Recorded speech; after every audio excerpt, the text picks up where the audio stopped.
नमस्कार मित्रांनो, आज मी तुमच्यासाठी खास चिली पनीर रेसिपी घेऊन आली आहे। चला तर मग बनवायला। त्यासाठी मी अगोदर इथे पनीर घेतलेलं आहे आणि हे पनीर छोट्या छोट्या क्यूबच्या आकारामध्ये कट करून घ्यायचं आहे। त्यानंतर यामध्ये आपण थोडं जिरे पावडर, थोडं मीठ आणि थोडं तिखट घालायचे आणि 2 चम्मच कॉर्नफ्लॉवर घालून थोडं अर्धा कप पाणी मिक्स करून छान ते कोटिंग पूर्णपणे पनीरला कोट करायचे आहे। लक्षात असू द्या, हे पनीर पूर्णपणे कोटिंग झालेलं पाहिजे। त्यावेळेस आपण हे छान प्रकारे क्रिस्पी पनीर इथे बनवू शकतो।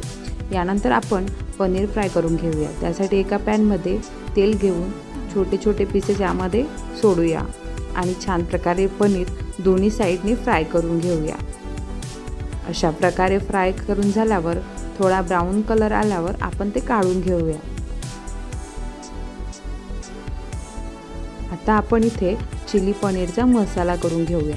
त्यासाठी अगोदर एका पॅनमध्ये 1 चम्मच तेल घालायचं आहे।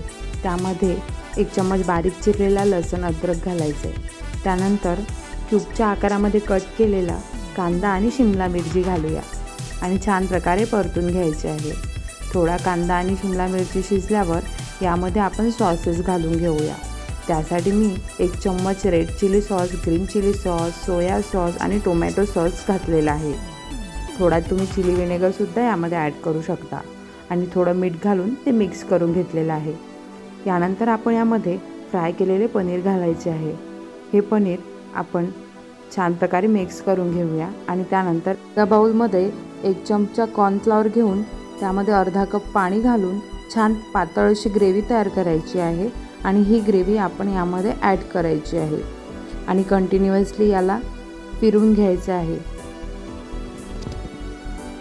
अशा प्रकारे मिक्स करून घेतल्यावर आपण यामध्ये थोडं मिरे पावडर आणि कोथिंबीर घालूया।